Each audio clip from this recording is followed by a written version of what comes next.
Hola mi gente linda, ¿cómo están? Por aquí estamos una vez más, que venimos a traer unos cuantos ejercicios para aplanar el abdomen y ya ustedes saben, esas chicas que me habían dicho hay que aplanar ese abdomen, aquí estamos, lo prometido es deuda y aquí estoy, que le traigo unos ejercicios sumamente fácil para aplanar el abdomen, fácil pero funcionan.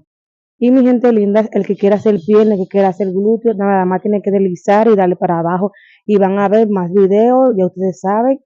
Y nada, por aquí estamos para ayudarla a ustedes, chicas, para que se puedan poner sus bikinis en Semana Santa, sus vestidos, y ustedes saben, claro que sí. Y me gusta, estoy aquí bajo este sol, que tenía unos días que no tomaba sol, pero sí, decidí hacer ejercicio bajo sol, porque necesito vitamina. Y ustedes saben,